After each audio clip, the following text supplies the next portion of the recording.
¿Listo?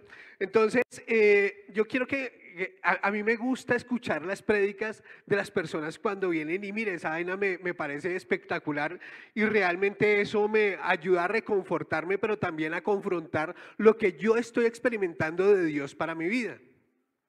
Y resulta que hace un tiempo vi un video que me pareció muy chévere acerca de una gallina y viene Pastor John y viene y nos enseña acerca de cómo Dios quiere que nosotros seamos como esos polluelos que están ahí debajo de sus alas. Pero digamos que obviamente uno dice, bueno, ¿y Dios por qué utiliza algo o por qué busca asemejarse a algo tan simple como una gallina? En el mundo a usted le dicen que si no hace determinada cosa que es osada, es una gallina, ¿cierto? Pero ¿por qué a Dios le gusta hacer esas interpretaciones? Y quiero que veamos un videito, porfa. El primero de los videos.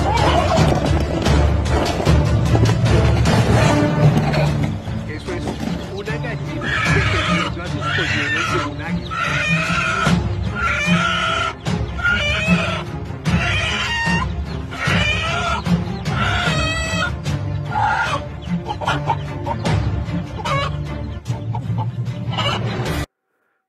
¿Quién acorraló a quién? Entonces Dios no se equivoca incluso al colocar esos ejemplos en la Biblia.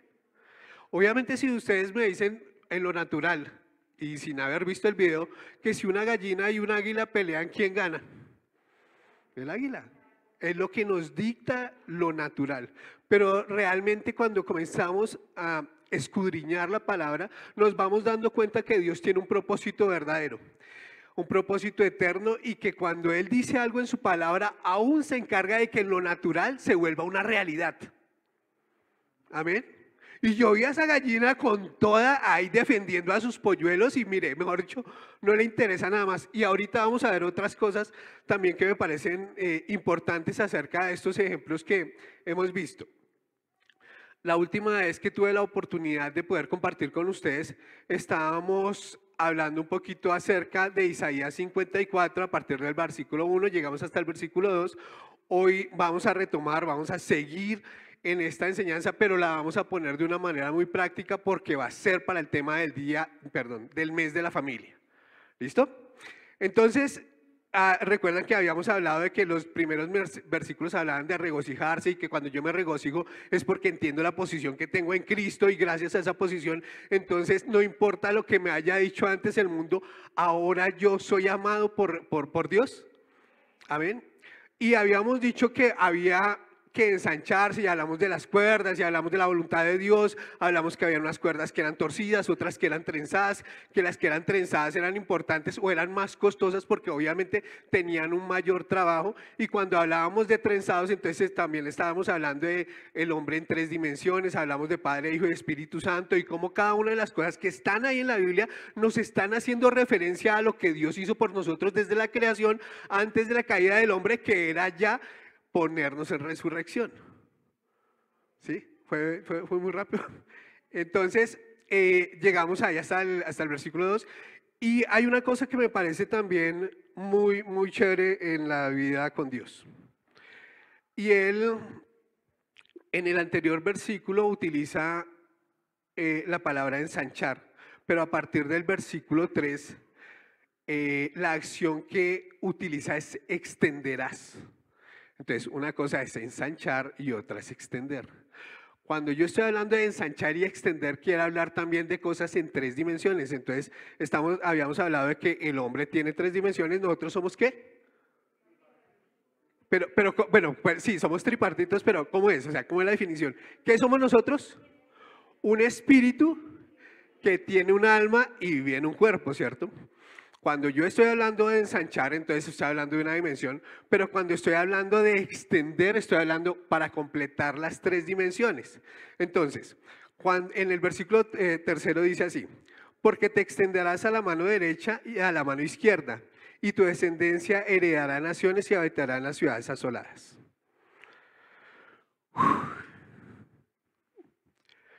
Solamente en la primera parte ya comienza a hablarnos Dios acerca de algo que tiene para nosotros.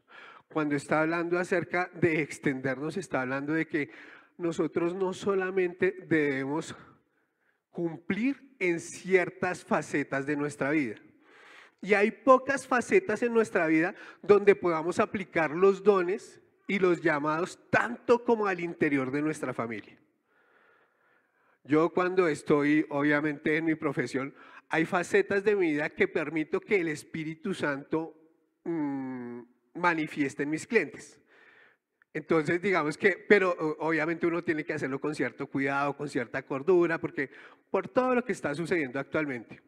Pero cuando estoy al interior de mi familia, yo puedo ejercer ese llamado que Dios quiere. Entonces, habíamos hablado en la anterior oportunidad de que cuando estamos hablando de ensancharnos, también estamos hablando de una cobertura y que para tener esa cobertura lo que nos proporcionaba era precisamente eso que veíamos, una protección de Dios especial para nosotros, sus hijos. Una protección para aquellas cosas que parecen que fueran irremediables, aquellas cosas que parecen que fueran muy difíciles o muy altas de superar. Pero realmente cuando nosotros comenzamos a entender lo que Dios quiere para nosotros y nos dice, oiga, extiendas a mano izquierda y a mano derecha, quiere decir que nosotros debemos cubrir todas las áreas de nuestra vida y procurar que cada área de nuestra vida vaya creciendo armónicamente. El ejemplo clásico es el del niño, cuando uno lleva a los niños para que los pesen, para que los miren, para que miren todo esto. Entonces miran esencialmente talla, peso, estatura y hacen tienen unas tablas ahí, dicen, mire, su niño está desnutrido, está por encima del peso, está por debajo de la estatura o lo que sea. Pues resulta que en el tema espiritual también sucede lo mismo. Una de las primeras cosas que hacen de los niños es medirle que los dos pies o las dos piernas sean igual de largas, para también organizar el tema de cadera y todo lo demás. Ahora, ¿qué pasa cuando un niño hay una pierna que se está desarrollando más que otra? ¿Qué sucede? En lo normal, en lo natural. ¿Qué sucede? Cojea, no, o sea, la operación ya es la solución, pero ¿qué sucede en lo natural cuando un niño tiene una pierna más grande que la otra? Cojea, se puede caer con más facilidad, tiene dificultades en la movilidad, tiene dificultades para correr. Y todo eso también sucede en nuestra vida espiritual. Miren, puede que yo desarrolle muchas habilidades y mucho conocimiento de la palabra en ciertas áreas de mi vida. Pero si yo no estoy dejando que esa palabra nutra cada faceta que yo tengo que cumplir, entonces va a ser muy difícil. Y es mejor, o es el campo donde Dios quiere que primero esa verdad de Dios sea revelada en mi corazón, es en el área de mi familia. En el área de mi familia yo soy autoridad, soy proveedor, soy profeta. Amén. Soy autoridad porque pues obviamente Dios estableció un padre y una madre y entonces también que nosotros ejerciéramos esa autoridad con amor hacia nuestros hijos. Pero aparte de eso también yo soy el sacerdote de mi hogar. Y yo soy profeta porque yo también conozco la palabra y puedo ponerla ahí. Pero qué triste sería que yo pudiera desarrollar una faceta de esas en mi vida afuera, digamos en mi llamado en cuanto al servicio en la iglesia, pero realmente yo no haya podido dejar que eso llegue a ser una verdad en mi vida para con mi familia. A eso se refiere con extendernos. Para extenderme, la forma más fácil de extender o de cómo se comprende la extensión en la familia, en la vida, es a través de la familia. En últimas, nuestros hijos son una extensión nuestra. ¿Y cómo hacemos para saberlo? Mire que es que él tiene el cuerpo igualito a este otro. Mire que es que se camina por detrás y se ve igualito. Mire que ese es desnalgado igualito que el papá. Y somos extensiones, o nuestros hijos son extensiones de nosotros. Pero ahora nosotros tenemos una mayor responsabilidad y es el haber recibido el Evangelio, entender la palabra y poderla multiplicar hacia nuestros hijos.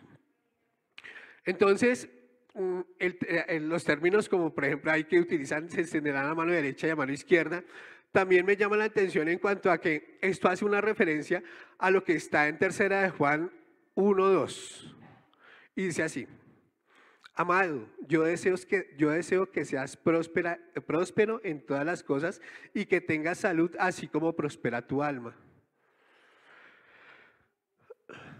Primero llega y me dice, amado. Y cuando me dice amado, está diciendo, yo tomé una decisión y la decisión es que mi amor sea vertido sobre usted. Pero aparte de eso, llega y me dice, oiga, mire, yo no solamente lo amo, sino que yo aparte de eso quiero. Porque yo puedo amar, pero digamos que no tengo una disposición para hacer que otra persona crezca en ciertas áreas. Y eso es un amor enfermizo.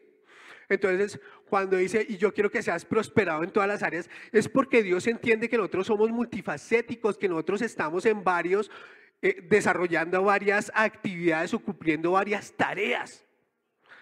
Pero la más esencial, la primordial, la sine qua dirían los juristas, es la de padre, o la que yo hago al interior o al interior de mi familia.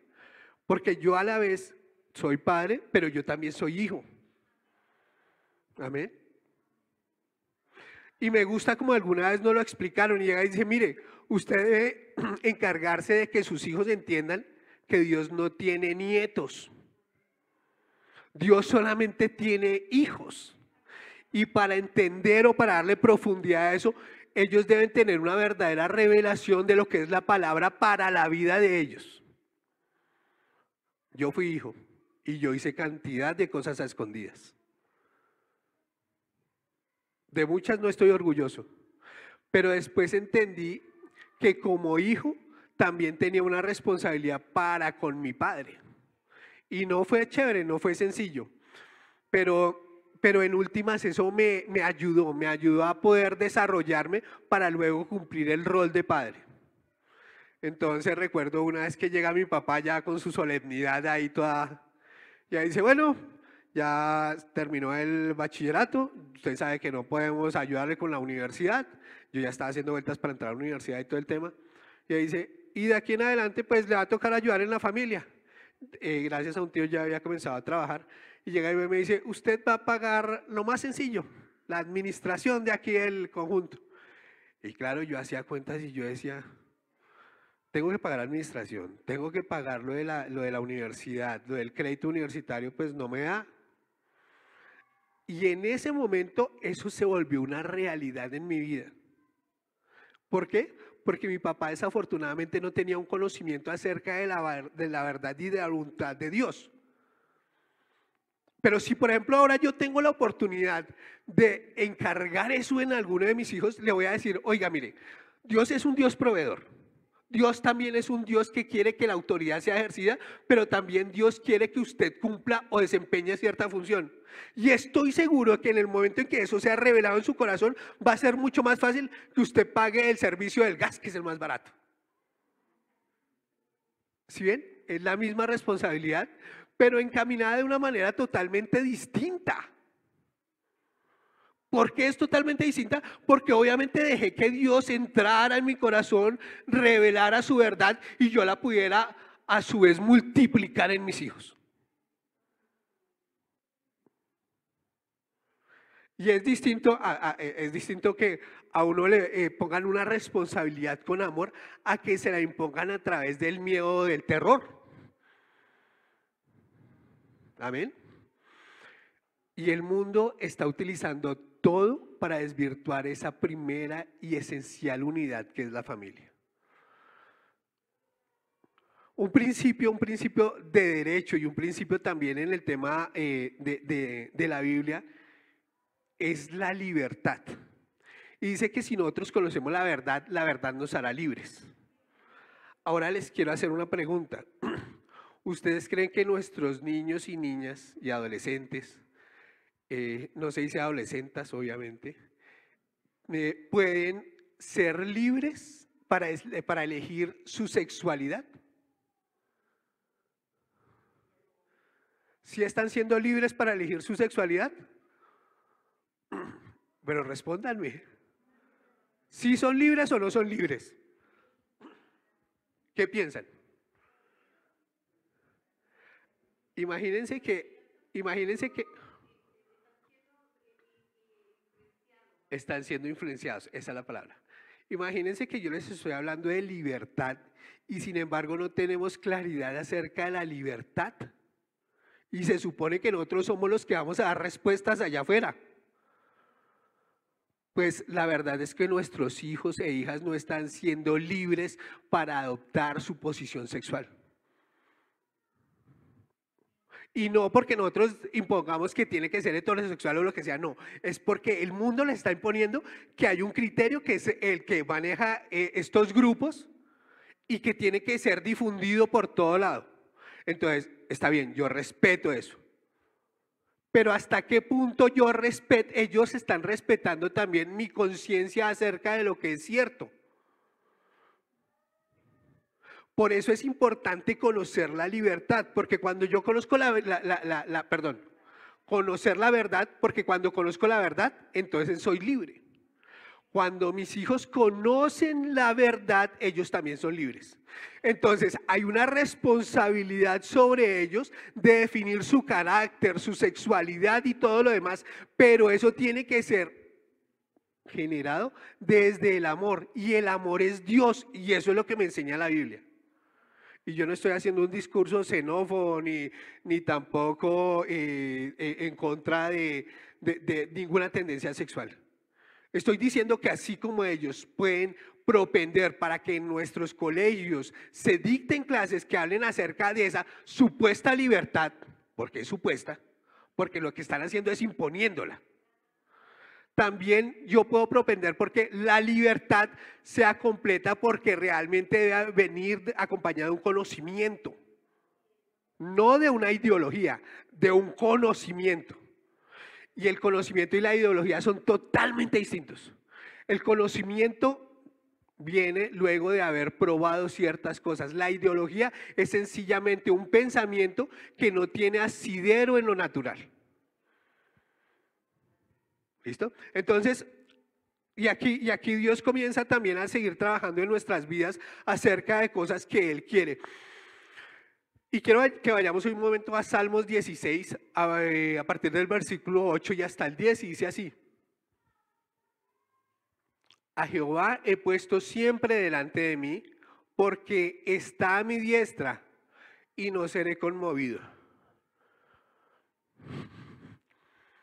¿Al fin qué? ¿Jehová está delante de mí o está a mi diestra? ¿Jehová está delante de mí o a mi diestra? Pero ahí también dice que está a mi diestra, ¿cierto? Bueno, obviamente cuando estamos hablando de Dios, estamos hablando de su palabra y su protección está siempre delante de mí. Pero a mi diestra, ¿quién está? No, a mi diestra no está Jesús. ¿Yo estoy en quién? En Jesús. Entonces, ¿quién está sentado a la diestra del Padre? Jesús. Entonces, ¿quién está a mi diestra? El Padre. ¿Por qué? Porque yo estoy metido en Jesús. Entonces, sí es verdad que Jehová está al frente mío, pero también está a mi diestra siempre y cuando yo esté en la palabra, siempre y cuando yo esté en el pan de vida, siempre y cuando yo esté en el agua viva, que es la palabra misma, que es Jesús. Entonces a veces uno como que y eso es lo que me parece maravilloso de la palabra. Si uno realmente se pone a escudriñarla, no hay falsedad alguna en ella.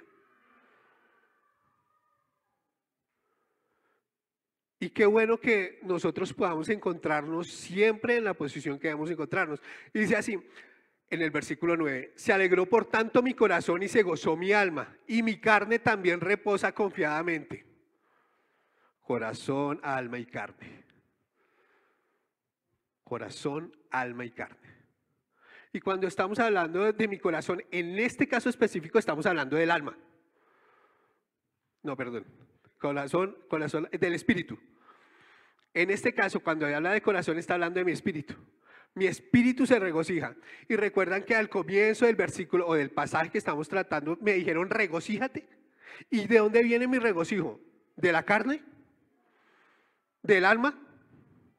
Viene del espíritu, ¿cierto? Pero dice aparte de eso, porque Dios es un Dios que suple todas nuestras necesidades, por tanto se gozó mi alma. Y el gozo en el alma también tiene que ver con que yo entendí la verdad de Dios y por eso vivo confiadamente. Pero para que esté en mi alma tiene que haber estado en algún momento en mi cerebro. Y me gusta como se lo dice, creo que es Pablo a Timoteo. Llega y dice, encárgate de las cosas, pero también encárgate de la lectura. Y cuando está hablando de la lectura, no está hablando solamente de la lectura de la Biblia, que eso es esencial, eso es primordial y eso es lo básico. Pero también le dice que se encargue de la lectura en general. Nosotros como padres tenemos una responsabilidad y es saber cómo el mundo se está moviendo. ¿Cuáles son las estrategias que está utilizando el mundo para tratar de captar o capturar a nuestros hijos? Y el mundo se mueve y se enrosca y se extiende como una serpiente. ¿Para qué? Para que nuestros hijos queden ahí embelesados. Y ahora quiero que veamos el segundo de los videos. ¿Se les hace conocido el escenario? ¿Tiene sonido? Ese creo que... Ah, bueno, ese no tiene sonido. Sí, ese tiene sonido, ¿no? Listo, está ahí. ¿Listo? Entonces Dios ahí cuidándolos a nosotros con esa protección. ¿Listo? Y entonces ahí vemos el enemigo. Claro que está aquí abajo detrás de la esta. Si quieren, adelántelo un poquito, por ahí unos 10 segundos. Quiero que nos quedemos ahí y quiero que veamos bien la escena. Aquí están los pollitos obedientes, los que hicieron caso tan pronto la mamá comenzó a cacarear.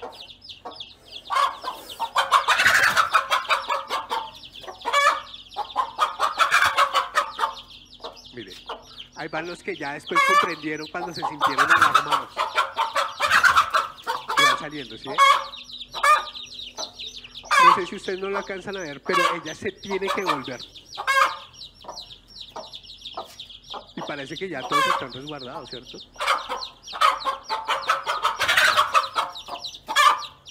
Hasta que no rescata al último, no se va. Esa vaina es impresionante. Y así es Dios. Dios está todo el tiempo, vengan, aprendan por el consejo. Si no aprenden por el consejo, pues se van a estrellar. Y si se estrellan, les va a doler. Y entonces, algunos a veces aprendemos por el consejo, algunos a veces también aprendemos solamente cuando experimentamos esos momentos de quebranto. Pero lo que me pareció épico de este momento, de ese video en sí, es porque siempre ella se estaba devolviendo y estaba sacándolos. Y se volvía y los sacaba. Y ese es el corazón de Dios. Nosotros no tenemos una licencia para pecar, ni más faltara. Pero cuando pequemos, lo mejor que podemos hacer es venir y entregarnos de nuevo a Dios y ponernos a cuentas con Él. La estrategia del enemigo siempre va a ser la misma. Siempre va a ser, eso no importa, eso es una bobadita. Quédese mirando esa escena. No hay mayor trascendencia. Pues, ¿qué es eso? Después dice, pues nada más sonríale. Pues una sonrisa, ¿qué es? Una sonrisa no se le niega a nadie. Y así, y entonces comienza a envolverlo en una cantidad de mentiras hasta que finalmente uno termina haciendo algo que no debe hacer, alejándose de la verdad de Dios, pecando. Y entonces lo siguiente que hace el enemigo es, mírelo, y dice que cristiano, y dice que conocedor de la palabra, y entonces uno dice, no, pues entonces voy a ir a la iglesia y voy a ponerme a cuentas y no sé qué. Y dice, ¿usted va a ir a la iglesia después de esa cochinada que vio, después de esa cochinada que hizo? Y entonces el enemigo quiere sacarlo de abajo de la protección de las alas de Dios. Ese último pollito que queda allá en toda la esquinita, si no es por todo lo que hace la gallina, había terminado, sido tragado por la serpiente. Entonces no nos dejemos engañar. A eso también se refiere todo lo que Dios quiere para nuestras familias. Y el versículo 10 dice así, ¿por qué no dejarás mi alma en el Seol, ni permitirás que tu santo vea corrupción? Y entonces esto le escribe el salmista, no se sabe si es David o más salmistas, porque pues David tenía que hacer muchas cosas, estaba en guerra, estaba escribiendo, y la única vez que se distrajo, ¡pum!, la embarró. ¿Recuerdan? Cuando no se fue a la guerra y entonces comenzó a mirar lo que no tenía que mirar. Pero lo que me parece espectacular es que en ese último versículo hay una respuesta anticipada a lo que ya iba a suceder. ¿Qué era? Que nuestra alma no iba a quedar en el infierno, no iba a quedar ni la de los que habían creído en aquel que iba a venir antes de que llegara Jesús en el seno de Abraham, pero dice, ni permitirás que tu santo vea corrupción. Y eso tiene que ver con la resurrección de Jesús antes de que el cuerpo en el que había venido se hubiese podrido. Y esa es la base de todo lo que nosotros creemos. En esa frase está condensado todo el mensaje del Evangelio, que es: Jesús se despojó de ser Dios para venir en cuerpo y enseñarnos cómo afrontar las dificultades y cómo afrontar las tentaciones. Y ahorita vamos a hablar sobre las tentaciones, sobre una de las tentaciones de Jesús, que también es brutal, pero y en ese versículo también decía, aparte de eso, se entregará por nosotros. No vamos a quedar nosotros en el Seol, no vamos a quedar en el infierno, pero Jesús resucitó. Y esa vaina es salvaje. Porque en el momento en que yo entiendo la resurrección de Dios como un pago que fue suficiente, no solamente para cubrir mis pecados, sino para quitarlos, estoy seguro de que eso también va a alcanzar para otras personas que están en esa situación allá afuera. Obviamente a nosotros nos gusta el evangelio del crecimiento económico y de la prosperidad, y que chévere cuando uno viene y le sacan al frente y le dicen, Dios te dice que vas a hacer no sé qué, y que vas a multiplicar y que vas a comprar, y que eso es chévere.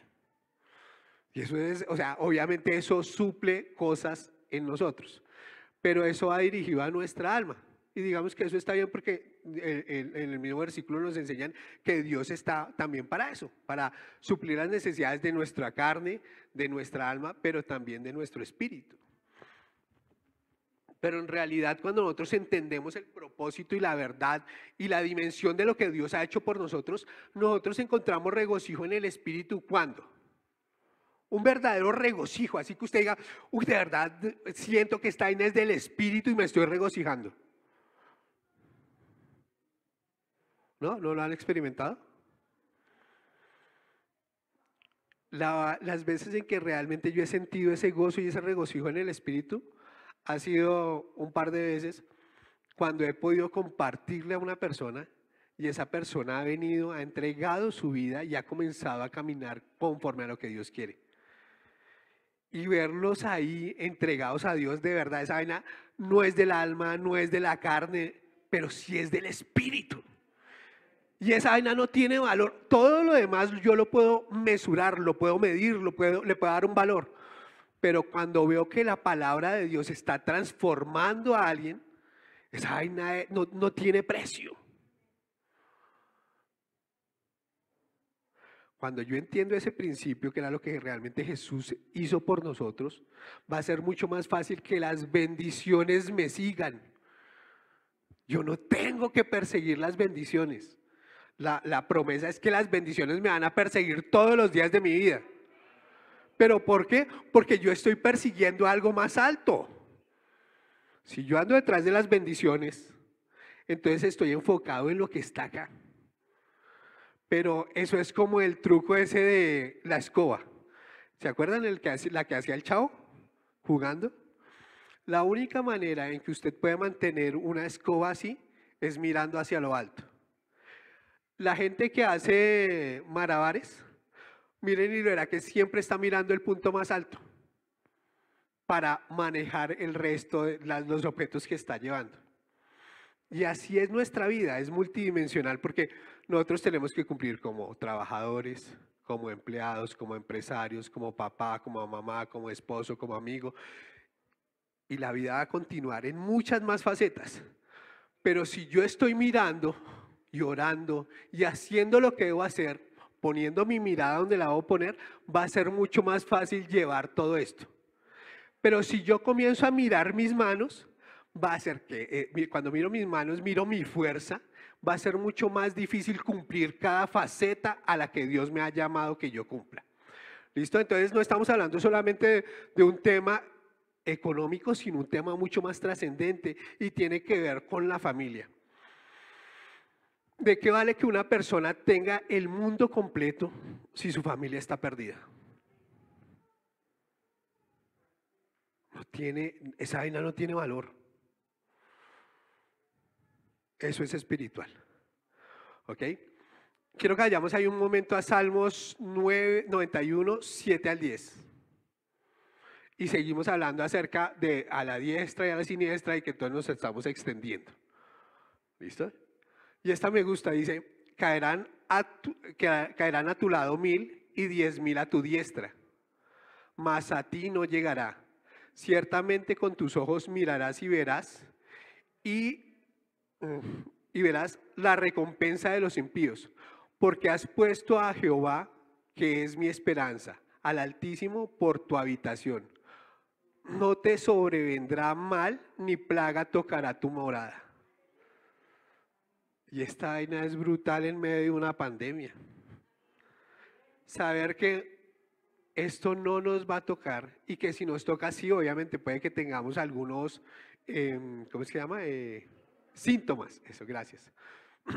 Pero en realidad hay un Dios que nos está protegiendo. Y el hecho de que caigan a diestra y a siniestra, esa vaina también es salvaje. Entonces dice que a tu lado, no dice qué lado, pues se supone que es la siniestra, la izquierda, caerán 1000, pero a tu diestra caerán 10.000. Y entonces viene y nos habla de nuevo de, oiga, yo estoy en Cristo, ¿quién está a la diestra mía? Si yo estoy en Cristo, ¿quién está a mi diestra? El Padre, ¿cierto? Pero también está hablando de protección en medio de la guerra. No está hablando de una protección así simple. Está hablando de que hay amenazas afuera que vienen a atacarnos, pero sin embargo, a pesar de las acechanzas que tiene el enemigo, esas acechanzas van a caer a mi diestra y a mi siniestra. Pero porque yo estoy en Cristo, entonces caen 10.000. Es la única forma en que vamos a encontrar soluciones para aquella cosa que necesitamos. Y yo no sé, a veces Dios, a veces no, Dios siempre tiene todo organizado y Dios tiene oportunidades que son valiosísimas y que nosotros no debemos dejar pasar por alto. Y me gusta cuando yo lo puedo explicar diciendo que no es algo que provenga de mí, sino que es algo que está escrito en la palabra y que Dios es superior a cualquier cosa o a cualquier persona. Afuera el mundo está pensando, estamos en tiempo de crisis, estamos en tiempo de pandemia, no vamos a poder superar la economía, vamos a afrontarnos a guerra. Todo esto es una verdad para el mundo. Pero la verdad que está revelada en Dios es que yo estoy en Cristo y al estar en Cristo es como hacer un checklist. Entonces llega y ve, qué bacano es cuando uno se va de viaje y sabe que lleva todo, y sabe que lleva todo lo que tiene que llevar, ¿no? Entonces llega y ve uno, cuando llega al lugar, es cuando es la prueba de fuego para saber si llevó lo que era o lo que no era, ¿cierto? Porque ya estando allá en el sitio, y el cepillo de dientes, y la crema, y las chanclas. Pero entonces, ahora, con Dios está esa provisión desde el comienzo. O sea, Él llega y dice, mire, tranquilo, no se preocupe por su carne. Usted va a tener provisión para usted, para su familia. Y aún el mundo se deja robar esa verdad. El mundo afuera está agonizando pensando que no va a poder cumplir las necesidades básicas de su familia.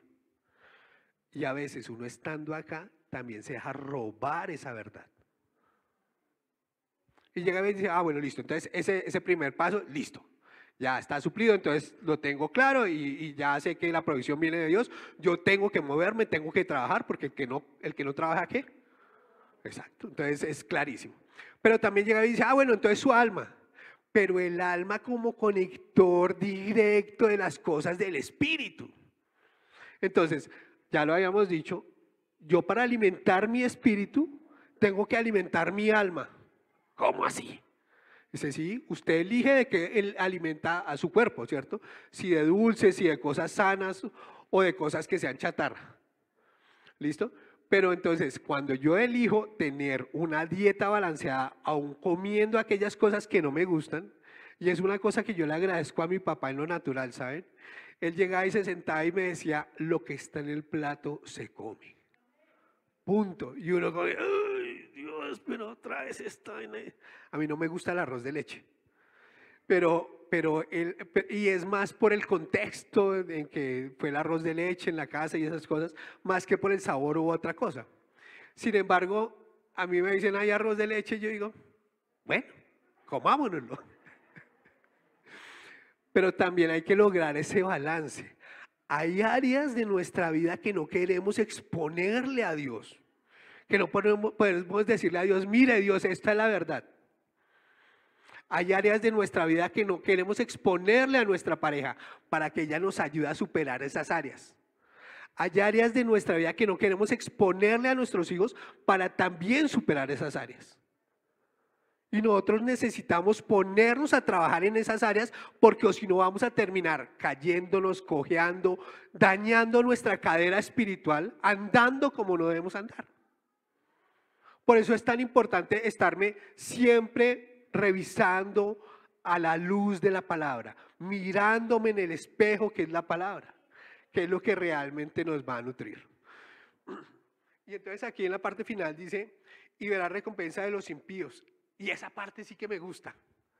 Porque siempre decimos, oiga, si a esto, mire, esos de la esquina, esos no conocen a Dios. Esos no tienen, y miren, cada rato cambian de carro. Y mire, eso la mujer es hermosa. Y mire, y el tipo anda súper bien y no sé qué. Y miren los hijos. Yo no como que. Y a veces necesitamos que Dios nos recuerde que el final de los impíos no es chévere. No es chévere, para nada. Pero en cambio Él sabe cuál es el fin que ha tenido para nosotros. Un fin mucho más alto del que nosotros podemos pensar o percibir. Amén. Y entonces dice, al Altísimo por tu habitación. ¿En dónde estás habitando? Y por eso es importante, ¿sí? Habíamos hablado, ¿dónde estoy yo?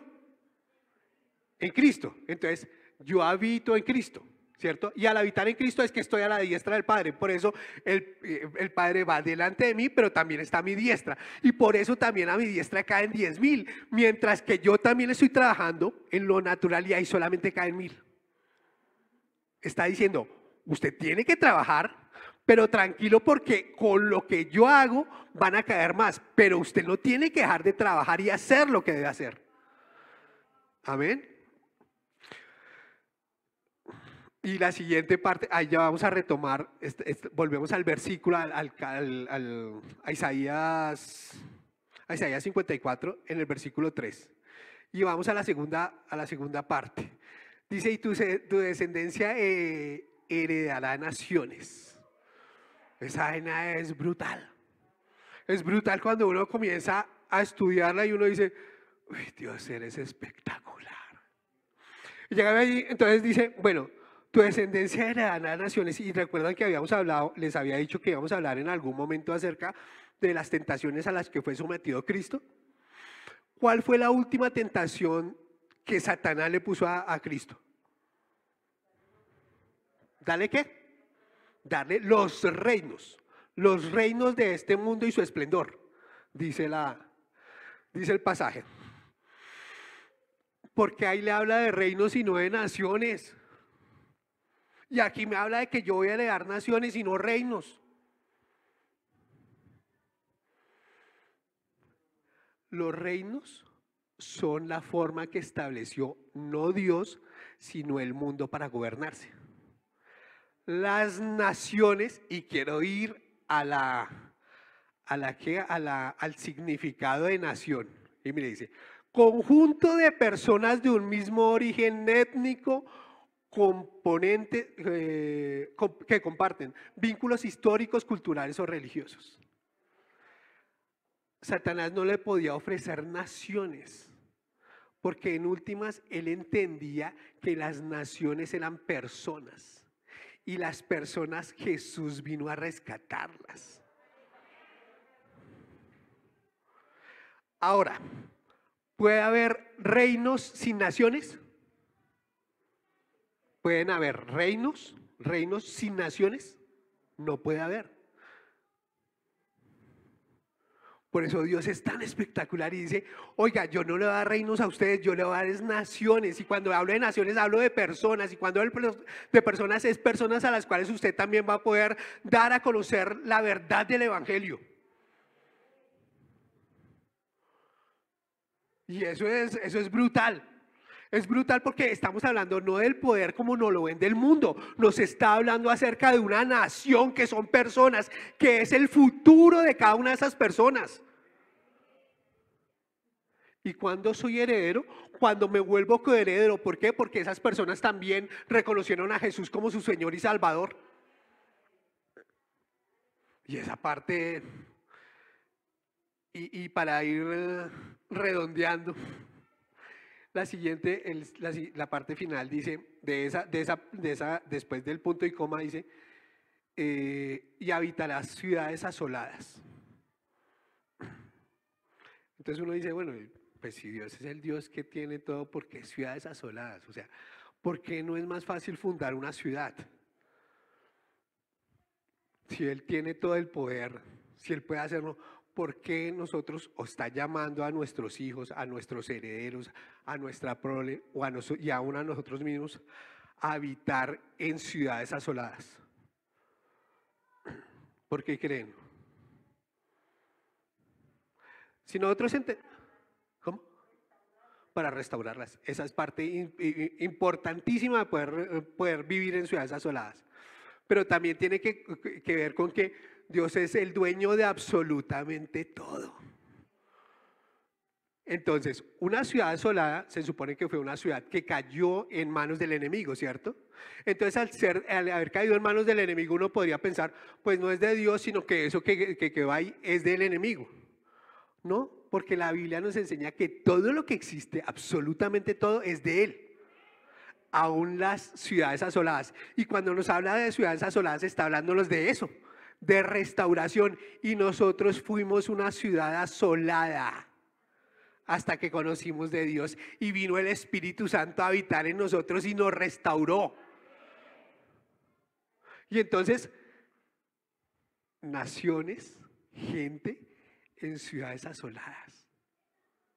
Entonces Él nos está hablando de traer gente para vivir en lo que Él ya hizo, en lo que Él ya logró, en lo que Él ya formó para nosotros.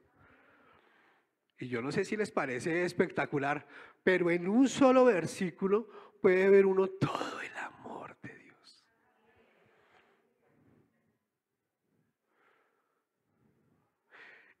Y entiendo que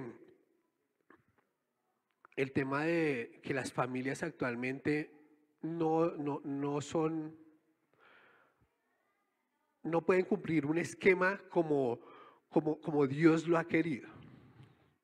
Dios siempre quiso que fuera un hombre y una mujer porque tenemos visiones distintas. Nosotros sabemos que por la dureza del hombre, entonces, del corazón del hombre se dio el divorcio, no porque Dios lo quisiera.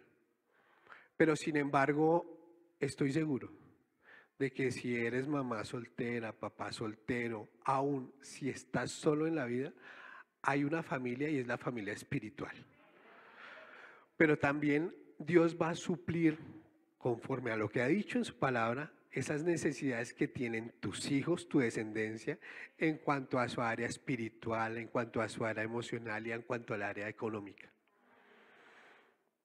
No hay nada más hermoso que poderle decir a alguien que cree que no va a poder cumplir con los requisitos que exige un hijo, decirle tranquilo, no es en sus fuerzas, es porque Dios ya lo quiso. Y esta persona va a quedar como, porque va a sentir alivio y reposo, refrigeración en su corazón. Cuando yo entiendo el corazón de Dios, yo puedo multiplicar la característica del corazón de Dios para que otros también lo puedan entender. Las necesidades de otro son básicamente oportunidades que nosotros tenemos para dar a conocer la benevolencia de Dios, el amor de Dios, la misericordia de Dios, pero sobre todo su plan de redención. y ustedes hacen parte de mi familia espiritual y de verdad que me alegro por esto. Y vamos con el último video, por favor.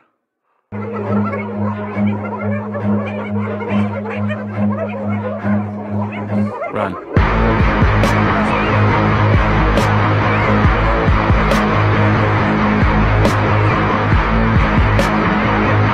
¿Listo? El inicio del video es una sola leona y está siendo atacada por una cantidad de hienas. Y llega el momento en que se ve que va a perder. Evidentemente va a perder porque son muchísimas. Pero llega el ejército. Y yo no sé si ustedes lo saben, pero ustedes hacen parte de un ejército. Y es el ejército que Dios ha dispuesto en esta iglesia para orar por otras personas. Cada uno de ustedes, cada uno de nosotros somos un soldado. Y ese soldado está formando una protección en derredor de los demás soldados, incluso de aquellos que, producto de la batalla, se encuentran cansados. Yo no sé si a ustedes a algunos les ha pasado, pero yo me he sentido cansado. Y yo he necesitado decir, oren por mí. Y qué bueno saber que contamos con este ejército. Que más que un ejército son una familia. Vamos a orar entonces para terminar. Señor, te damos gracias, Dios, por esta oportunidad que nos da, Señor, de haber escuchado cosas tuyas, Señor. Nosotros nos ponemos de acuerdo, Señor Padre, para que sea tu corazón ministrando, Señor, nuestras vidas, Dios. En cada oportunidad, Dios, en cada momento. Gracias, Señor Padre, porque tú nos vas a ayudar, Señor, tú nos has ayudado para cumplir, Dios, cada una de las áreas, Dios, donde tenemos que movernos, Señor, como padres, como esposos, como esposas, como madres, Señor, aún como hijos, Dios. Te ponemos en tus manos, Señor, este mes de la familia, Señor. Y queremos, Señor Padre, dejar que las cosas tuyas, Señor, entren en nosotros, Señor Padre, que entren en nuestro torrente sanguíneo, Dios, espiritual, para que llegue hasta todos los puntos de nuestro cuerpo, Señor. Y que sea revelada esta verdad, Dios, que es Cristo en la cruz del Calvario, entregándose por nosotros. Pero también, Dios, que es Jesús siendo resucitado por el poder del Padre, que ahora opera en nosotros, los hijos que ahora somos obedientes en el poderoso nombre de Jesús. Amén.